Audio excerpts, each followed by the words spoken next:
네, 우리 하나님께서는 신실하신 하나님이십니다. 하나님께서 이렇게 신실한데 우리 그리스도인들이 하나님을 향하여 신실하지 않는다면 정말 부끄러운 자들이 될 수밖에 없을 것입니다. 주어진 환경이 힘들고 어렵다 하더라도 신실하게 하나님을 섬기는 저와 여러분들이 되기를 간절히 바랍니다. 네, 오늘은 출애굽기 18장 13절에서 27절의 말씀을 우리가 살펴보려고 합니다. 오늘 말씀에 보면 모세와 이드로가 나오는데 그 이드로가 모세에게 조언하는 그런 내용을 말씀을 담고 있습니다. 그래서 이런 말씀을 우리가 살펴보면서 제목을 진리의 길을 방해하는 조언이라는 제목으로 말씀을 드리려고 합니다. 먼저 질문을 하나 하려고 합니다.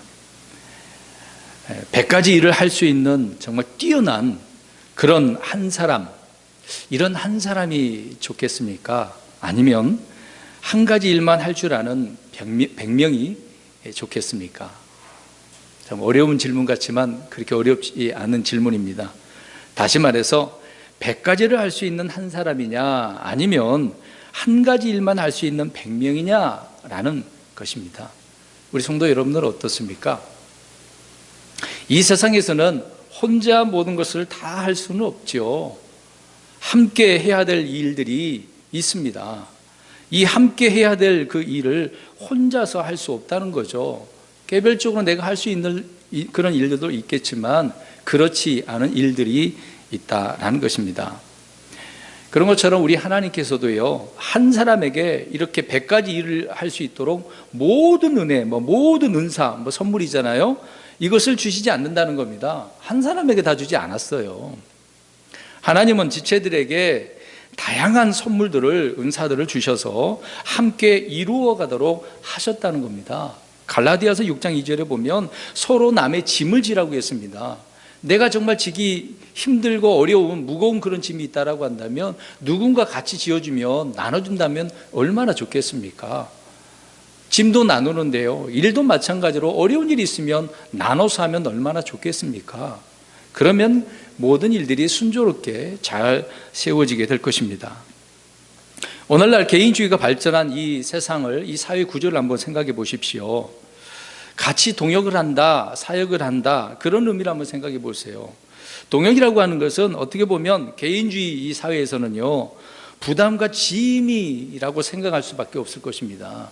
나 혼자도 되는데 굳이 꼭 같이 하려고 하느냐, 나 혼자 이렇게 잘 돼서 내가 잘 되면 나는 좋은데 같이 끼어서 같이 하려고, 같이 잘 되려고 한다, 그렇게 싫어하는 사회 구조를 볼 수가 있다는 거죠. 하지만 동역 없이는 안 되는 거예요. 교회도 마찬가지입니다. 같이 함께 하지 않는다면 교회를 이룰 수가 없습니다. 주님은 교회를 모이라고, 함께 하라고, 교제를 나누라고, 또 흩어져서 복음을 전하라고 명령해 주시지 않았습니까? 그러니까 교회라고 하는 것은 함께 할 수밖에 없는 구조다라는 것입니다. 교회는 그리스도의 몸이고 우리는 몸의 지체들이기 때문에 져야 할 그런 짐들을 또 나누면서 함께 해야 된다, 그 얘기입니다. 예를 들어서 우리 다니엘을 한번 생각해 보세요. 다니엘이 이제 지리자들에 의해서 어려움을 당하지 않습니까? 그 위기의 순간에 어떻게 합니까? 친구들에게 무엇을 부탁하죠? 같이 기도해 달라고 부탁을 합니다.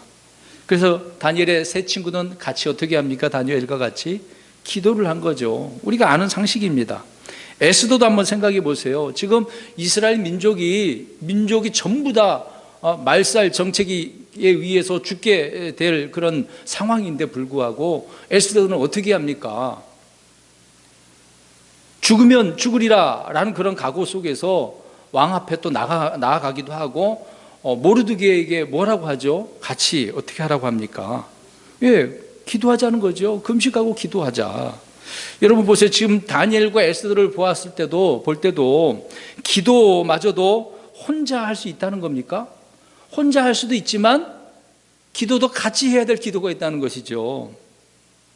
그래서 함께 기도해야 하는 것이 있다는 것을 우리는 다니엘과 에스더를 통해서 알 수 있는 것입니다.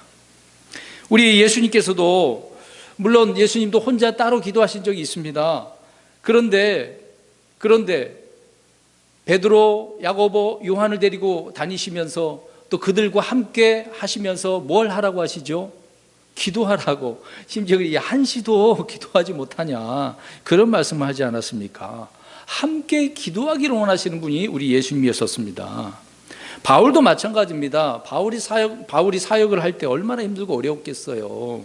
많은 고난과 역경을 이렇게 견뎌냈는데 그럴 때마다 교회들에게 자신을 위해서 기도하라고 부탁을 한 것입니다. 이는 우리가 홀로 행할 수 없기 때문에 그래요. 오늘 오늘 이드로의 조언도 바로 이런 부분이 있습니다. 18절에 보면 홀로 행할 수 없다. 어떻게 이걸 홀로 하려고 하냐, 이런 조언을 하는 부분이 있기 때문에 그렇습니다. 오늘 말씀은 말씀드린 대로 모세의 장인 이드로가 모세에게 혼자가 아닌 함께 짐을 나누는 것, 그것이 얼마나 중요한가를 지금 가르쳐주고 있다라는 것을 알 수가 있습니다. 그런데 여기에서 매우 중요한 진리가 하나가 있습니다. 먼저 좀 전에 말씀드린 것처럼 우리가 나눠야 될 건 나눠야 돼요. 그런데 성경은 예수님께서 나를 따라오려거든 어떻게 하라고 그랬습니까? 자기 십자가를 지고. 그러니까 자기에게 주어진 십자가는 어떻게 해야 돼요? 나눠야 돼요? 내가 져야 돼요? 내가 져야 돼요. 내 십자가는 내가 져야 되는데 그걸 나누려고 하면 안 되는 겁니다. 그 점에 있어서는 우리가 주의를 해야 되는 거죠. 하나님이 나에게 하라고 한 일을 남에게 나누어서 해서는 안 된다, 그 얘기입니다. 나의 십자가는 남이 대신 져줄 수 없다, 그 얘기입니다. 반대로 교회가 함께 해야 될 일이라고 한다면 혼자서 다 하면 되겠습니까? 안 하겠습니까? 오늘날 그런 문제가 많잖아요. 아이, 목사님 혼자 다 해먹네, 그런 말도 할 거예요. 성도들이 불만 있는 성도들이라고 한다면. 그리고 또 어느 성도들이 아이, 목사님 왜 저 성도 혼자서 다 하게 만듭니까? 우리도 있는데요. 그런 말들이 왜 나오겠습니까? 혼자 다 어떻게 하려고 하니까, 다 하려고 하니까. 그러면 안 되죠. 오늘 본문에서 보면 모세는 그러면 어느 경우에 해당하는지를 우리가 보자는 거예요. 모세는 자기가 할 일이 있고 같이 함께 해야 될 일이 있는데 그 점에 있어서 모세는 어떻게 하고 있었는가를 생각해보고 또 이 문제가 답답한 나머지 자기 장인 이드로에 의해서 뭔가 충고를 받는 그런 모습을 보게 되어지는 거죠. 우리가 이 점을 신중하게 좀 살펴보려고 합니다. 좋은 점도 있고 잘못된 점이 있습니다. 오늘 이것을 통해서 우리가 볼 때 어떤 조언을 우리가 어떻게 받아들여야 되는가, 우리가 그거를 생각해 보려고 하는 것입니다. 그래서 오늘 본문은 내용을 보면은요, 단일적인 그런 의미가 아니라 이중적이에요. 어떻게 보면 겉과 속이 다르는 그런 면이 좀 있습니다. 그러니까 의미가 이것도 있고 저것도 있고 중첩되는 그런 의미를 우리가 볼 수 있다라는 것이죠. 그래서 조심해서 본문을 정확하게 이해를 하고 진리의 지식을 또 우리가 배우고 영적 교훈을 얻어야 된다라는 것입니다. 자, 모세를 우리가 보십시오. 모세는 하나님으로부터 위대한 능력과 지혜와 권위를 받았습니다. 대단하지 않습니까? 누가 함부로 모세 앞에 나갈 수가 있겠어요? 하나님 앞에 이런 것들을 받았는데, 또 살펴보면 모세는 목자로서 양들을 먹이고 돌보았어요. 목자라고 나오죠. 또 하나는 모세는 오늘 본문에도 보면 재판을 했어요. 재판관이라는 것입니다. 그래서 재판관으로서 백성들에게 율법을 가르치고 분쟁을 조절하고 그런 가운데 이제 재판을 한 것이죠.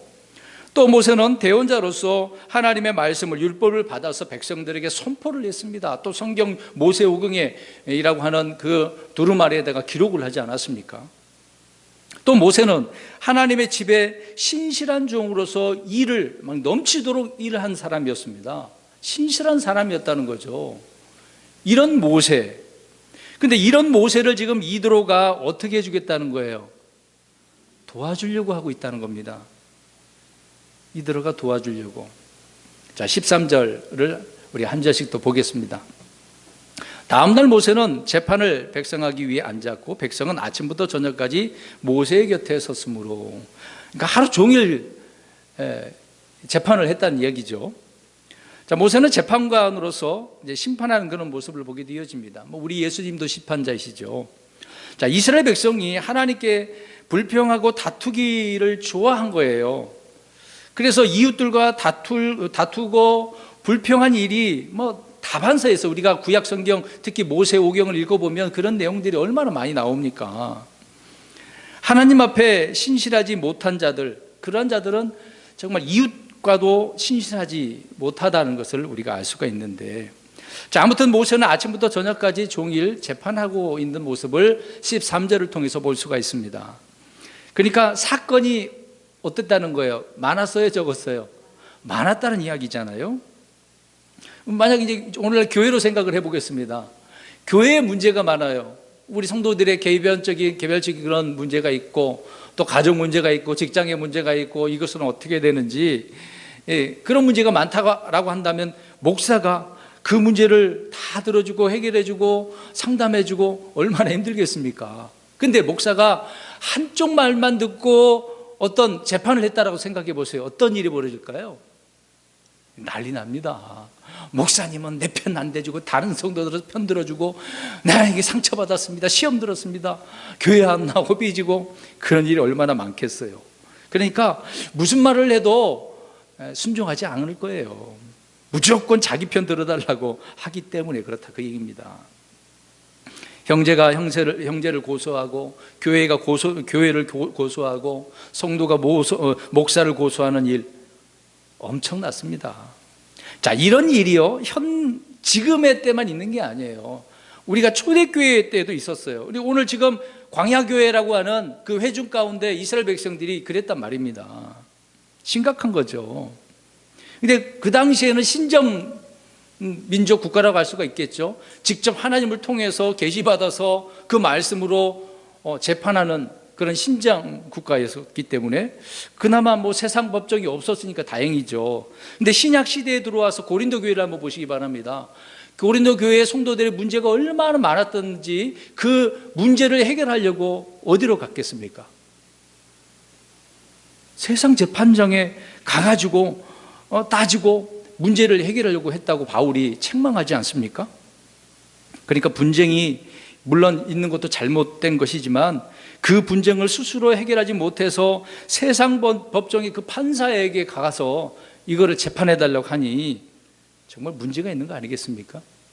지금 이런 일들이 우리 주변에 성도들 가운데 교회 가운데 얼마나 많은 일이 벌어지고 있습니까?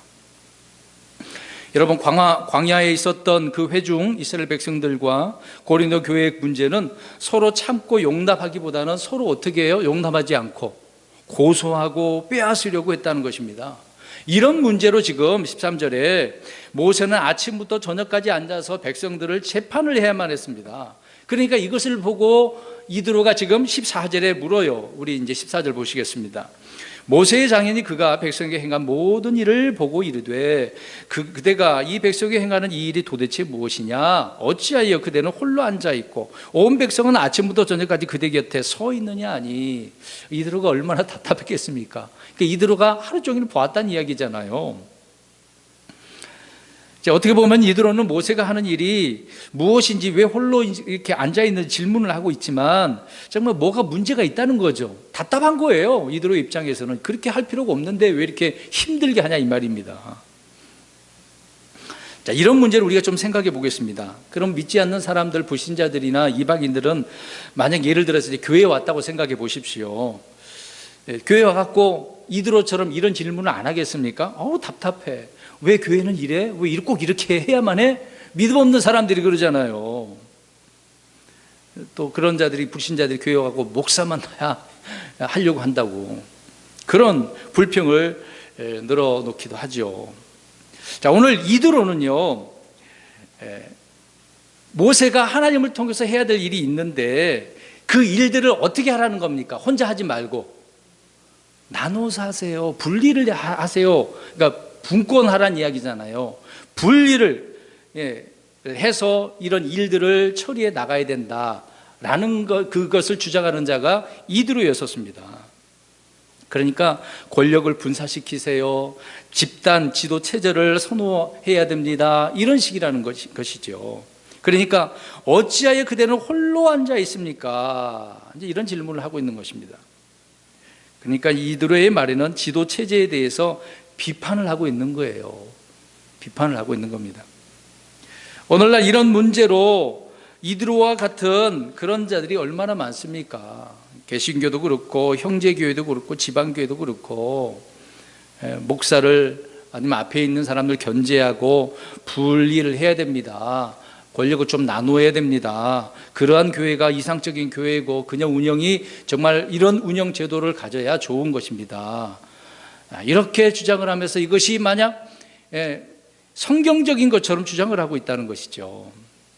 자, 예수님께서 살아계실 그 일을 하셨던 공생의 그 당시에 서기관과 바리새인들이 어디에 앉았다고 그랬습니까? 모세의 자리에 앉았다고 그랬어요. 오늘 그 얘기를 하고 있는 거잖아요. 자, 보세요. 사실 모세가 앉아야 될 자리에 누가 앉아야 되는 거죠? 모세가 앉아야 됩니다. 당연한 일이겠죠. 그리고 거기에 백성들이 서 있는 것도 당연한 일입니다. 전혀 이상한 일이 없어요. 근데 예수님은 지금 서기관과 바리새인들에게 책망을 하면서 말씀하고자 하는 핵심이 무엇이냐면은 예수님께서 백성들에게 모세의 자리에 앉아있는 그 서기관과 바리새인들의 그 행위를 본받지 말라는 거예요. 그들이 말하라고 하고 있는 그 말은 드러나는 것인데 행위를 따르지 말라는 것입니다. 자, 이것에 대한 오늘 답변을 한번 보겠습니다. 15절과 16절 오늘 본문으로 가서 보겠습니다. 이드로가 질문하니까 모세가 답변을 합니다. 모세가 자기 장인에게 대답하되 백성이 내게로 와서 하나님께 여쭈려 하기 때문이니이다. 그들이 일이 있으면 내게로 오고 내가 이 편과 저 편 사이에서 재판하여 그들이 하나님의 법기와 그분의 법들을 알게 하나이다 하네. 자, 모세는 장인 앞에서 분쟁하고 다투고 시기하고 싸우는 백성들을 비난하지 않아요. 욕하지 않아요. 좀 온유한 답변을 하고 있습니다. 백성이 내게로 와서 어떻게 하려고 한다고 이야기하고 있습니까? 여쭈려 한다라고 이야기합니다. 참 기막힌 답변을 하네요. 화낼 만도 한데 온유한 이 모세라 할지라도 때로는 화내기도 하잖아요. 근데 자기 장인 앞에서는 부드러운 대답을, 참 온유한 대답을 하고 있습니다. 자, 이것을 우리가 생각해 보세요. 하나님의 백성은 불신자들 앞에서 그럼 어떤 문제를 우리가 들었을 때 같이 동조를 하고 교회를 욕하고 비난하면 되겠습니까? 어떻게 해야 되겠어요? 불신자들 앞에서 모세처럼 대답을 하더라도 온유한 답변을 해줘야 됩니다. 은혜로운 말들을 해줘야 됩니다. 같이 욕하고 비난한다고 한다면 자기 얼굴에 침을 뱉는 격이라고 할 수가 있겠죠. 우리 그리스도인들은 실수와 허물들을 덮어줄 수 있는 그런 사람들이 되어져야 되는 것입니다. 아무튼 답변을 하면서 모세는 재판을 통해서 백성들에게 무엇을 알게 해주려고 하고 있어요? 하나님의 법기와 법도를 알게 해주려고. 아주 중요한 부분입니다. 실제로 모세 앞에 나온 사람들은 하나님께 여쭈려고만 나온 것은 아니었습니다. 그럼에도 불구하고 모세는 법규와 법들을 알려주려고 했던 것이죠. 우리 신명기 1장 12절 가서 한번 보십시오. 다 같이 찾아보시기 바랍니다. 눈으로만 보시면 좋을 것 같아요. 일단 듣지만 마시고 직접 눈으로 보시고 제가 읽을 테니까 들으시기 바랍니다. 신명기 1장 12절. 그런즉 내가 어찌 홀로 너희의 성가신 일과 너희의 무거운 짐과 너희의 다투는 일을 능히 감당할 수 있으랴. 이스라엘 백성들이 얼마나 심각했으면 모세 역시 힘들다라고 지금 표현하고 있는 거잖아요. 감당할 수가 없다라고 이야기합니다. 그러니까 금방 읽은 것처럼 백성들은 성가신 일, 무거운 짐, 다투는 일, 항상 이걸 들고 왔나 봐요. 광야 40년 동안. 그러나 모세는 이드로 앞에서 백성들을 변호했고 자신이 하는 일에 대해서 설명을 해주고 있네요. 자, 계속해서 보겠습니다. 17절 보십시오. 오늘 출애굽기 18장 17절에 모세의 장인이 그에게 이르되 그대가 행하는 일이 좋지 아니하도다. 자, 좋은 답변을 했는데 지금 이드로의 입장에서는 답답한 거예요. 그런 말이 지금 귀에 안 들어오는 거죠. 야, 그래 힘든 일인데 뭐하러 그렇게 하냐. 너 혼자 행하는 일이 좋지 않아. 그 얘기를 하고 있는 겁니다.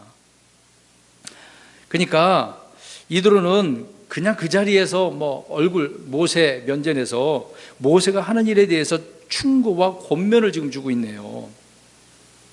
근데 이런 충고도 조언도 받아들일 수 있는 사람이면 다행인 거죠. 모세도 마찬가지입니다. 온유한 사람이기 때문에 성실하게 그 조언을 들어주고 있는 것을 보게 되어집니다. 그러나 모세는 어리석은 자가 아니고 지혜로운 사람이었습니다. 어리석은 사람은 아니었거든요. 그 정도로 부족한 사람은 아니었었습니다. 그럼에도 불구하고 장인이 하는 말을 잘 들었다라는 것이죠. 쓴소리를 들을 줄 아는 그런 사람이었다는 것입니다.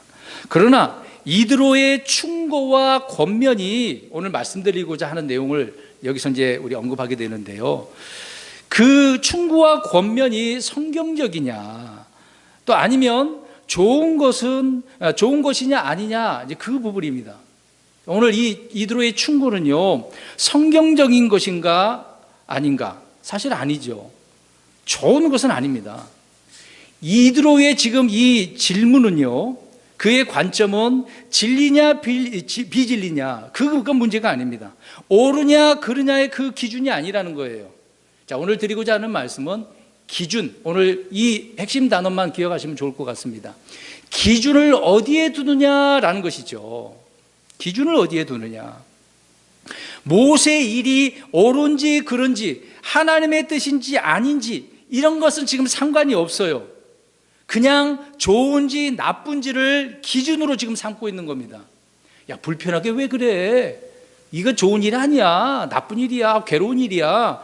그것을 기준으로 지금 이드로 장인은 모세에게 충고와 조언을 하고 있다, 그 얘기입니다.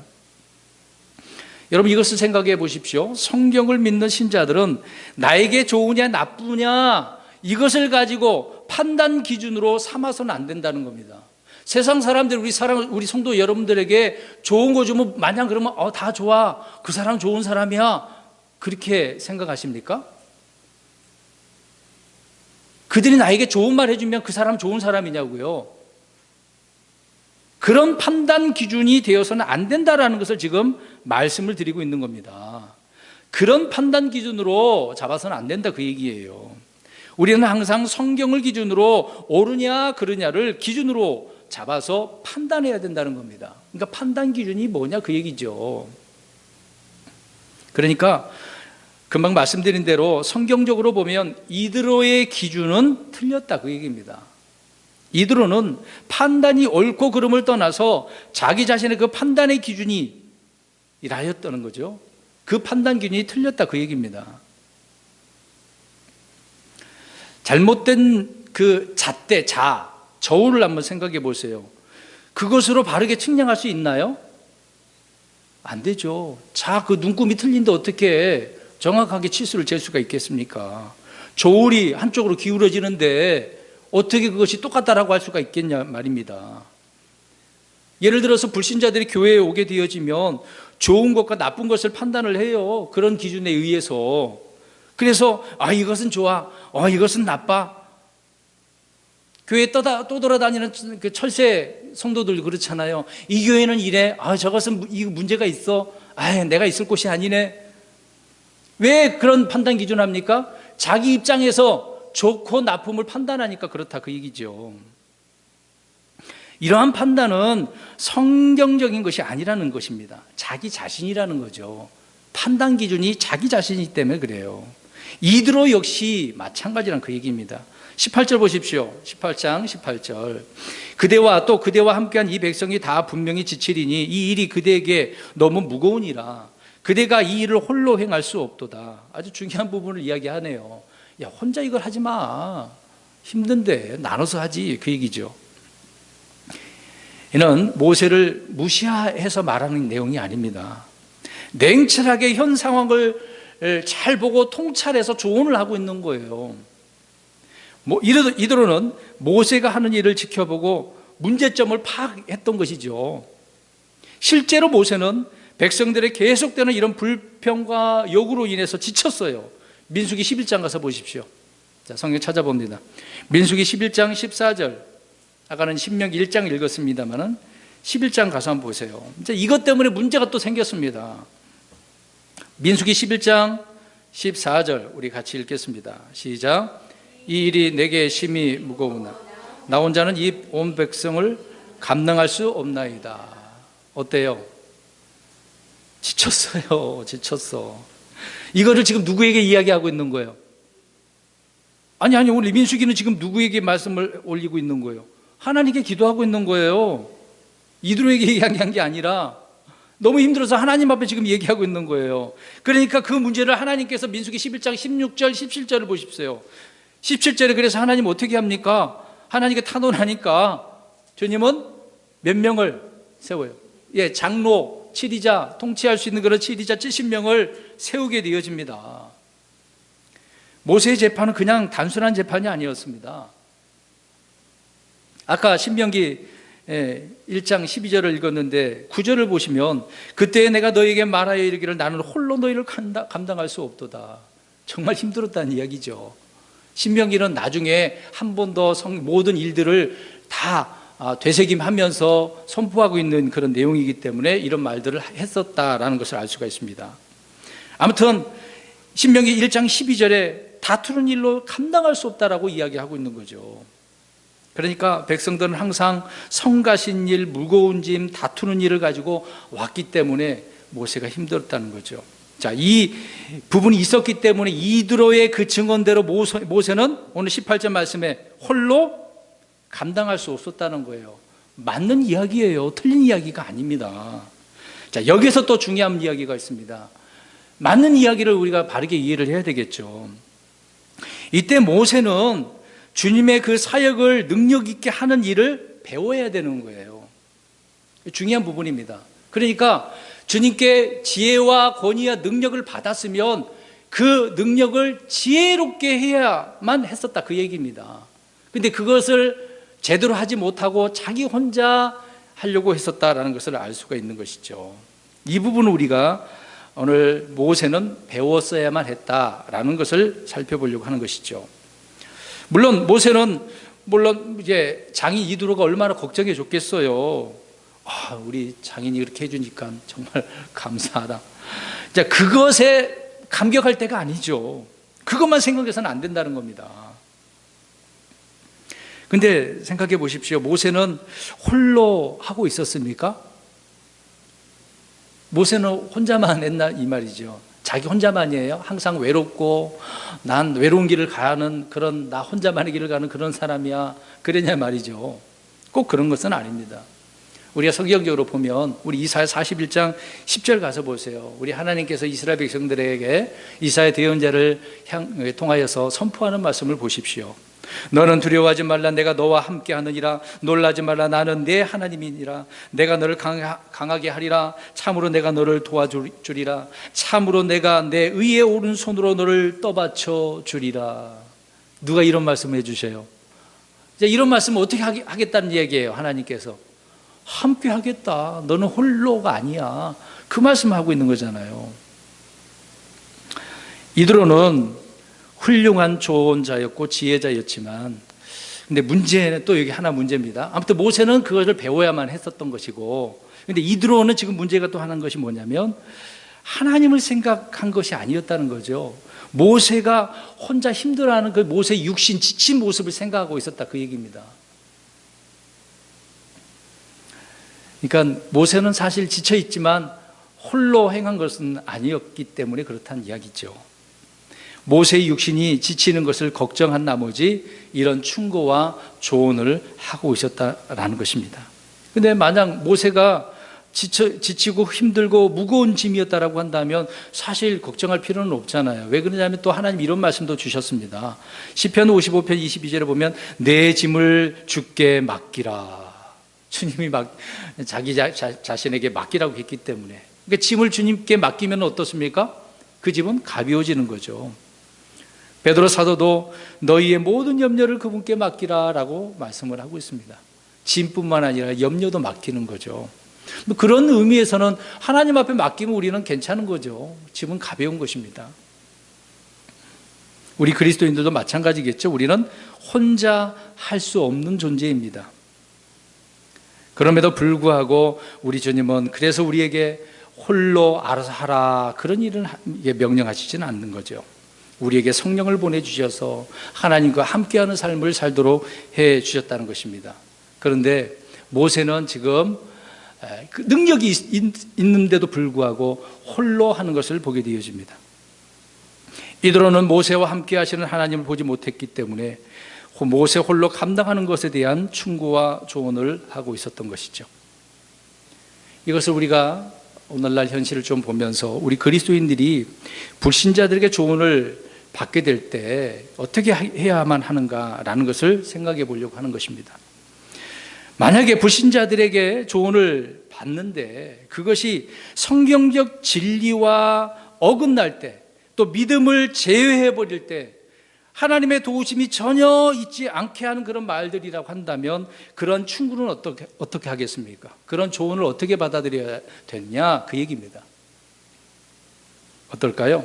그래, 들어보니까 당신 말이 맞네요. 합리적이네요.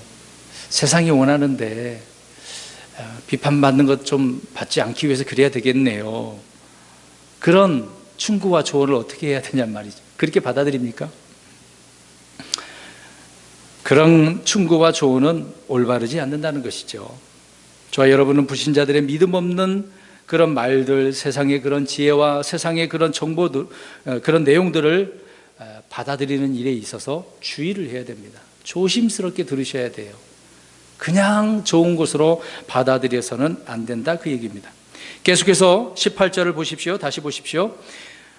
그대와 함께한 이 백성이 다 분명히 지치리니 이 일이 그대에게 너무 무거우니라. 그대가 이 일을 홀로 행할 수 없도다. 홀로 행할 수 없다라고 충고를 하고 있는 것이죠. 물론 우리는 혼자 다 할 수가 없습니다. 하나님과 함께라면 할 수도 있겠지만 때로는 나눌 수 있는 것은 나눠야 되겠죠. 그 다음에 19절, 20절 보시기 바랍니다. 이제 내 음성에 귀를 기울이라. 내가 그대에게 조언을 주리니 하나님께서 그대와 함께 계실지로다. 그대는 백성을 위하여 하나님 쪽을 향하고 사정들을 하나님께로 가져가 그들에게 규례와 법들을 가르쳐서 그들이 마땅히 걸어야 할 길과 마땅히 행해야 할 일을 그들에게 보여주며. 이들은 건전한 아주 어떤 대안을 제시해 주고 있습니다. 물론 모세가 하나님이 도우시기 때문에 전혀 문제가 없다라고 말을 하면 되지 않겠습니까? 이들은 더 이상 할 말이 없겠죠. 그렇게 말을 한다면. 이드로의 제안은 모세가 자신의 일을 분담할 수 있는 사람들에게 하나님의 규례와 법도를 가르쳐서 분담시키라고, 분리하라고 말을 조언해 주고 있습니다. 그러니까 어떻게 보면 고마운 말이잖아요. 그럼에도 불구하고 실제로는 필요하지 않습니다. 모세는 충분히 들을 준비가 되어져 있지만 그런 충고를 받아들일 필요는 없는 것이죠. 모세는 주님과 얼굴과 얼굴을 맞대어 항상 말을 하던 그런 사이이기 때문에 그렇습니다. 그러니까 모세의 수준은 정말 뛰어난 수준이었던 거죠. 그럼에도 지금 장인 이드로의 말에 귀를 기울이고 있다라고 하는 것이죠. 여러분, 하나님께서 사람의 조언을 필요하십니까? 들을 필요는 없습니다. 그런 것처럼 하나님의 말씀을 믿고 주님과 영적 교제를 나누는 성도들은 세상의 조언을 필요로 해야만 하느냐 아니냐, 그 문제입니다. 어떻습니까? 우리 그리스도인들이 세상 사람들의 세상의 조언을 필요로 해서는 안 된다라는 것을 저는 지금 말씀을 드리고 있는 겁니다. 저와 여러분 가운데, 가족 가운데서도 그렇습니다. 지혜로운 사람이 있을 거예요. 지혜로운 장인, 장모, 윗어른들 얼마나 많겠습니까? 어떤 세상적인 물정도 밝히 알고 있고 안목도 넓고 돈도 있고 권세도 있는 그런 사람들이 얼마나 많이 있겠습니까? 그러나 그런 분들이 성경을 모르는 분들이라고 한다면 성경을 믿는 우리에게 줄 수 있는 훈계와 그 충고가 어떻게 했냐 말이에요. 믿음을 지키라고 하겠습니까? 오히려 믿음을 버리라고 하잖아요. 야, 그깟 교회 가서 뭐하냐, 먹고 사는 거 힘든데, 지금 바이러스 때문에 힘든데 어떻게 해서든 일해야 되지 않겠느냐, 그런 말을 하겠죠. 자, 계속해서 보겠습니다. 21절 22절을 보겠습니다. 또 그들은, 이드로가 계속 말하고 있습니다. 또 그들은 온 백성 중에서 능력 있는 사람들, 곧 하나님을 두려워하고 진실하며 탐욕을 미워하는 자들을 예비하고 그런 자들을 그들 위에 세워 1000명의 치리자와 100명의 치리자와 10명의 치리자와 10명의 치리자로 삼아 그들이 모든 때의 백성을 재판하게 하라. 큰 문제는 다 그들이 그대에게 가져오려니와 작은 문제는 다 그들이 재판하리니 그리하면 그들이 그대와 함께 짐을 질 터인즉 일이 그대에게 쉬우리라. 참 좋은 조언인 것 같아요. 그렇죠? 짐이 나눠지니까 여기서 이제 1000부장, 100부장, 50부장, 10부장 이런 조직이 세워지네요. 근데 이런 관료 치리할 수 있는 자격 조건이 지금 3가지입니다. 뭐예요? 첫째, 하나님을 두려워해야 돼요. 두 번째로는 진실해야 돼요. 그 다음에 세 번째로는 탐욕이 없어야 되는 거잖아요. 오늘날 한번 정치인들, 위정자를 생각해 보세요. 이 3가지 다 충족하고 있습니까? 그럼 답답한 일이죠. 매우 중요한 기준이에요. 정말 중요합니다. 근데 여기에 또 하나 뒷부분에 가서 보면은 이드로는 모세에게 지금 문제를 어떻게 나눠버립니까? 큰 문제와 작은 문제로 나눠버리네요. 하나님 앞에는 뭐 큰 문제든 작은 문제든 상관없는데 문제를 나눠버립니다. 충고가 참 이상하게 흘러가고 있는 면을 보게 되죠. 23절 보겠습니다. 그대가 만일 이 일을 행하고 하나님께서도 그대에게 그리하라고 명령하시면 그대가 이 일을 감당하고 이 온 백성도 자기 처소로 평안히 가리라 하니라. 이드로는 모세에게 권고하면서 하나님께서 그대에게 그리하라고 명령하시면이라고 하나님을 갖다가 이제 단서를 붙이면서 설명을 하고 있습니다. 훌륭한 조언이죠. 항상 하나님께서 명령하셔야만 되는 것이니까. 그런데 여기에 이드로의 한계가 있네요. 이드로의 기준이 뭐라고 그랬습니까? 옳고 기준이 아니라는 거죠. 좋고 나쁘다, 좋으냐 나쁘냐 그 기준이라는 것입니다. 그러니까 철저히 가치관은 철저히 모세의 편의에 있어서예요. 이렇게 하면 편해 그 얘기예요. 자, 중요한 부분입니다. 세상의 조언은 이래야 좋은 거야. 이래야 유익하고 행복하고 정말 이게 올바른 거야. 편리함을 이야기하는 거예요. 오늘날 이 세상은 편리성, 실용주의잖아요. 가치관이 실용주의, 편리함이에요. 이러한 제안들이란 말입니다.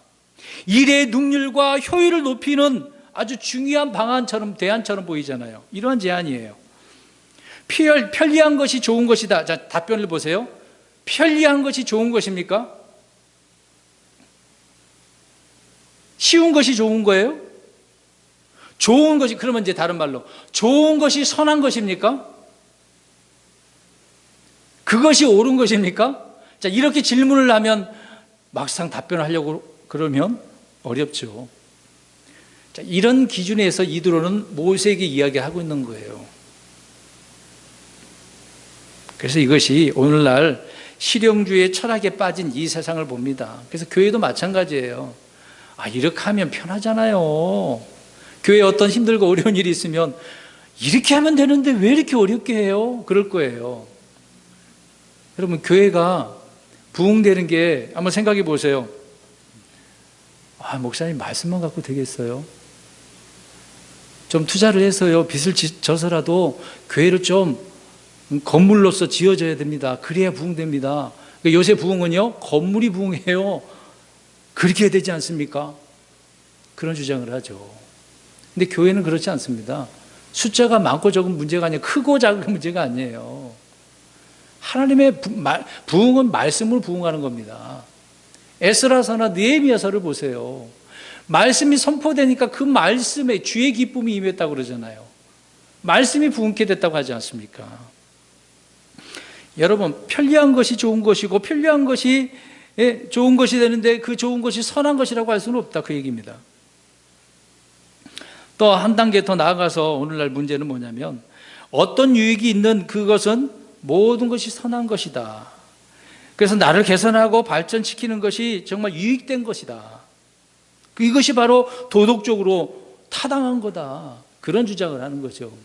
지금 우리에게 일어난 일들을 한번 생각해 보세요. 세상은 이런 조언을 하면서 교회를 향하여 이런 제안을 제시하고 있는 것입니다.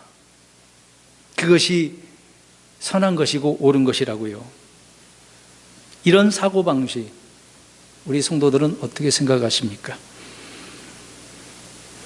이런 의미에 보면 오늘 이드로는 대단한 인물이죠. 훌륭한 사람이에요. 그런 주장하는 사람이 자기들의 생각과 똑같으니까. 그러나 성경적으로 볼 때 이드로는 훌륭한 조언을 한 것은 아닙니다.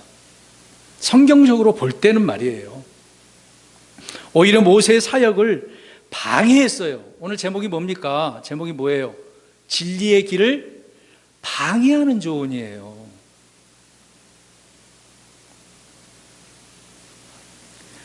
여러분, 마태복음 16장 가서 보게 되어지면 흔히 말하는 변화산에서 베드로가 이제 예수님을 향하여 이제 이야기합니다. 또 다른 예수님께서 또 나중에 잡혀가신다고 하니까 뭐라 그래요?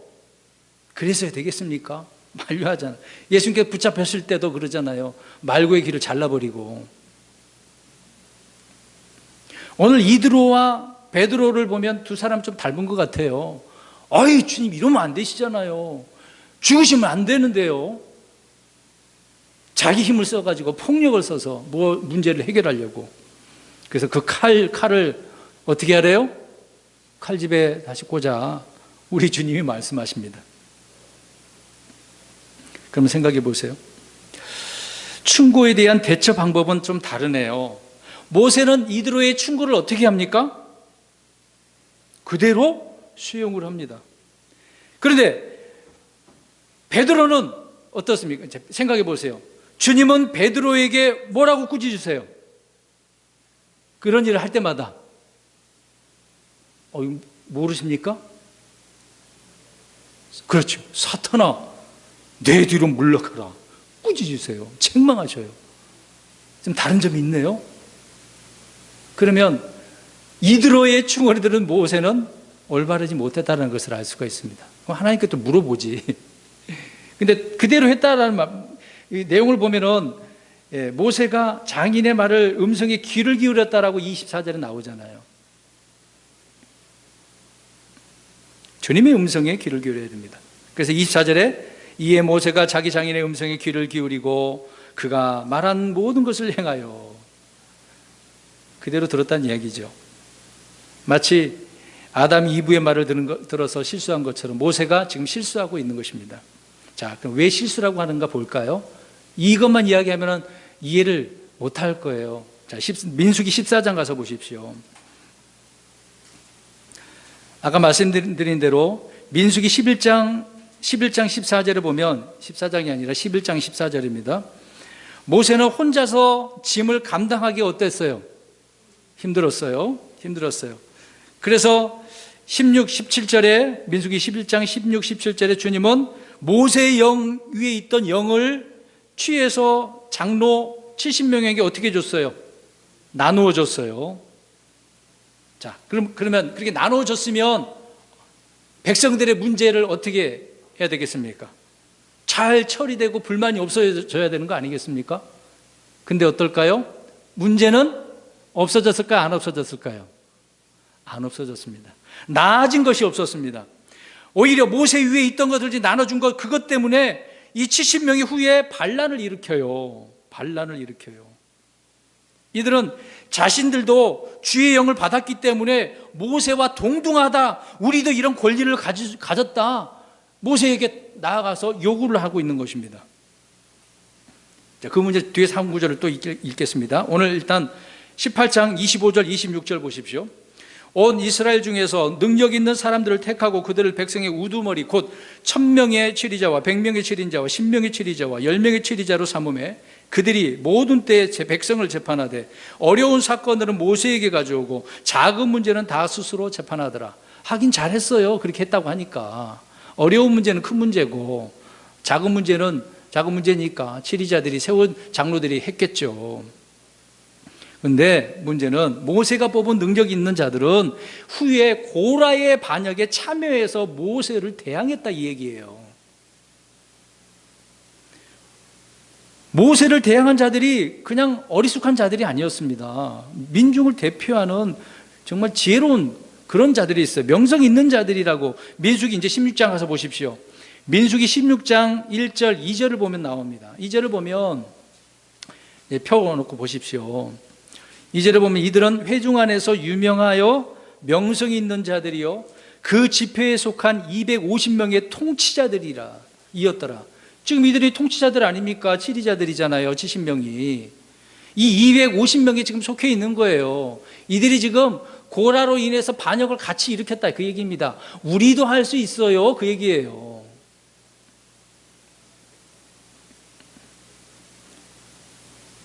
모세가 장인의 충고를 듣고 뽑은 통치자들이 이렇게 들고 일어난 거죠. 이런 의미에서 지금 귀를 기울여서는 안 되었다 그 얘기죠. 우리는 이런 실수를 반복해서는 안 됩니다. 우리는 하나님의 그 조언과 충고, 성경에 기록된 말씀이 판단 기준이어야 되는데 그것이 아닌 세상 지혜자들의 말을 들어서는 안 된다 그 얘기입니다. 이렇게 하면 좋은 거야. 좋은 게 좋은 거 아니야? 그런 말 하지 않겠습니까? 네? 여러분 어떻겠어요? 지금 코로나 때문에 제가 잠깐 부모님에게 해남에 내려갔었습니다. 근데요, 내려갔었는데 제 고모가 전화가 와서 저하고 통화하게 됐습니다.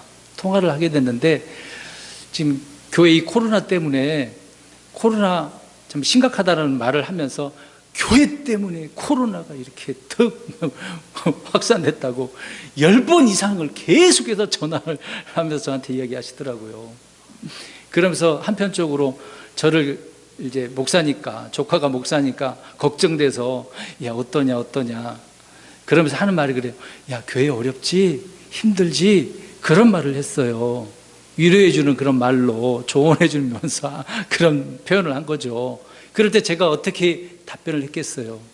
고모 그래요, 힘들어요, 괴로워요, 고통스러워요.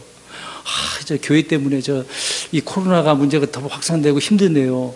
그랬겠어요? 제가요? 물론 코로나 때문에 힘들죠. 교회의 문제를 놓고 고모 어렵지 않아요. 하나님 함께 해주셔서 잘 됩니다. 감사합니다. 우리 성도님들도 열심히 잘 살고 있습니다. 그렇게 말을 했거든요. 여러분 세상 사람들의 조언은 비판하면서도 또 위로해 준다고 하면서도 상처를 주는 그런 말들을 해요. 공격하는 말입니다. 이들어가 지금 그런 의미라고 볼 수가 있겠죠. 마지막 27절 보십시오. 출애굽기 18장 27절 모세가 자기 장인을 떠나게 하니 그가 자기 길로 자기 땅으로 돌아가니라. 자, 27절 보면 우리 성경에 보면은 패러그래피라고 하는 이렇게 시커먼 그래서 표시가 되어 있습니다. 그러니까 문단이 좀 바뀐 거거든요. 기간이 좀 지난 거예요. 당장 떠난 게 아니라 어느 시점에 시간이 흘러서 일정 기간이 같이 지내다가 떠난 거예요. 근데 그 전까지는 같이 있었을 때 이드로는 이스라엘 백성들과 이제 하나님을 같이 예비하고 섬겼었습니다. 그런데 오늘 이 내용을 보니까 어때요? 지금 누가 떠나가게 했어요? 모세가 떠나가게 했어요. 왜 같이 있지 않았을까? 좀 의문점을 가질 수도 있잖아요. 왜 떠나가게 했을까? 떠나가게 하니까 이드로는 어떻게 했어요? 네, 자기 길로 자기 땅으로 돌아가 버렸습니다. 그럼 여기서 우리가 또 생각해 보세요. 단순한 구절이긴 하지만 생각해 보십시오. 굉장히 단순해요. 그러면 이드로는 하나님의 백성이라고 하는 이스라엘 백성, 하나님의 관심이 있었어요, 없었어요? 없었다는 것을 알 수가 있습니다. 일정 기간 동안은 함께 음식도 먹고 그랬겠죠. 근데 돌아가 버렸네요. 이걸 생각해 보세요. 그러면 목사님 보고 단순한 건데 그거 이 정도까지 생각할 필요가 있습니까? 라고 할 수도 있어요. 그럼 우리가 룻기에 나오는 모압 여인 룻을 생각해 보세요. 자기 어머니가 나오미가 야, 내 아들도 죽었는데 자식도 이제 더 이상 어떻게 우리 가문을 일으킬 수가 없으니까 어떻게 하라고 그래요? 네 집으로 가. 오르반은 떠나갔지만 룻은 어때요? 어머니 그럴 수 없어요. 뭐라고 답변합니까? 어머니의 하나님이 내 하나님입니다. 끝까지 가겠습니다. 이런 것이야말로 목숨을 걸고 것 아닙니까? 룻보다도 못한 사람이었어요. 그리고 또 여호수아에서 나오는 창녀 라합 보세요. 창녀이면서도 불구하고 이스라엘 백성들의 그 이야기 소식을 들은 그 소식을 들었을 때 어때요? 사람들은 막 간다, 막 심장이 여기가 막 서늘했다고 하는데 이 라합은 그래 그럼 하나님 믿어야 되겠다, 하나님 섬겨야 되겠다. 그 정탐꾼들도 받아들이고 이스라엘 백성들과 같이 살게 되지 않아요. 창녀보다도 못하잖아요. 왜 떠나요? 가라고 그랬다고 가네요? 그럼 여기 보겠습니다. 가세요! 이런 말을 누군가를 통해서 했다고 들어보세요. 떠날 겁니까? 이런 내용은 물론 앞으로 예표적인 천년왕국 때 예표적인 그런 내용의 말씀이지만 거기까지는 말씀드리지 않겠습니다. 자, 오늘 내용을 우리가 쭉 살펴보세요. 오늘 제목을 다시 한번 보시기 바랍니다. 진리의 길을 방해하는 조언. 물론 모세는 자기 십자가는 자기가 지고 나눌 것은 나눠 써야 돼요. 능력 있는 사람입니다. 하나님이 함께 하시는 사람입니다. 그럼에도 들을 건 들어야 되겠죠. 근데 문제는 이런 주 하나님을 두려워하고 하나님을 인식하는 사람은 이런 조언을 하지 않는다는 겁니다. 성경적인 조언을 하는 것이지 자기 생각 기준에 의해서 좋고 나쁘다라고 하는 그런 판단에 의해서 조언을 한다면 우리 그리스도인들은 조심해야 된다, 그 얘기를 하고 있는 것이죠. 오늘날 그리스도인들이 이런 사람들로부터 훈계와 조언을 들을 때 어떤 기준으로 살아야 함을 오늘 본문을 통해서 말씀을 해주고 있는 것입니다. 왜 이런 말씀을 드리냐면 지금 시점이 이런 환경이 오늘 말씀을 통해서 우리가 기준에 판단해 보면 이런 상황이 지금 일어나고 있는 거잖아요. 경험되고 있는 일 아닙니까? 세상 사람들이 좋은 게 좋은 거 아니에요. 교회 가지 말고 영상 예배 드려요. 그러면 바이러스도 확산 안 되고 얼마나 좋아요. 근데 맞는 말이에요, 틀린 말이에요? 오늘 두 가지 말씀하고 있다고 그랬잖아요. 둘 다 맞는 거예요, 사실상. 그러니까 조언 들을 때 우리는 그 조언을 어떻게 들어야 되냐, 어떤 기준이어야 되느냐, 오늘 저는 이 말씀을 하고 있는 겁니다. 우리는 성경적인 판단 기준이어야 된다는 이야기예요. 세상 사람들의 조언을 들으면 당장은 좋아요, 좋게 보여요, 문제를 해결할 수가 있어요. 근데 시간이 지나면 그 문제가 더 좋아져요? 아니, 문제가 더 발생하고 오히려 역효과가 일어나요. 신앙생활에 방해가 되어진다는 겁니다. 하나님의 사역을 하는 데 있어서 방해가 된다는 겁니다. 지금 이런 문제를 보고 있는 거 아닙니까? 지금 방해가 되고 있잖아요. 세상 사람들이 만들어 놓은 그런 문제로 들고 일어나면은 여론이 이런다고 주장을 하고 있는데 뭐 여론 때문에 치리합니까? 걸림돌이 되는 거예요. 우리 신앙생활에 방해가 된다는 이야기입니다. 또한 세상 사람들은 하나님과 그리스도인들에게 관심이 있겠어요? 교회에 관심이 있겠어요? 없어요. 무슨 관심이 있어? 오히려 욕하는데 교회가 잘 돼도 욕하고 못해도 욕하고 조롱하는 게 세상 사람들입니다. 성도 여러분, 자기 십자가는 자기가 져야 되는 건 당연합니다. 나눠야 될 건 나눠야 되겠죠. 세상의 조언이 성경적이라고 한다면 따라야 되는 것입니다. 그러나 그렇지 않다라고 한다면 언제나 우리는 기준을 어디에 둬야 된다고요? 성경이어야 됩니다. 주님의 말씀이어야 됩니다. 그러니까 모세가 답변한 내용 중에 있잖아요. 물어보니까 왜 이럽니까? 왜 이러냐라고 하니까 모세가 그래요. 백성들 좋게 이야기하면서 법도와 법을 어떻게 하려고요? 알게 하려고. 기준이 그거란 얘기잖아요. 여러분, 이러한 때 우리가 이런 기준으로 살아야 하나님께서 기뻐하시는 겁니다. 우리 그리스도인들은 성경이 기준이며 또 그렇게 살면 주님이 함께 하시는 거죠. 잊지 마셔야 됩니다. 불안해하지 말고 두려워하지도 말고. 사람을 두려워하지 말라고 그랬어요. 하나님을 두려워하라고 그랬습니다. 진리의 길을 방해하는 조언들을 우리가 주의 깊게 들으면서 판단을 성경으로 함으로 인해 신앙생활에 방해가 되지 않게 우리 자신을 잘 지켜나가는 저와 여러분 되시길 주의 이름으로 축원합니다.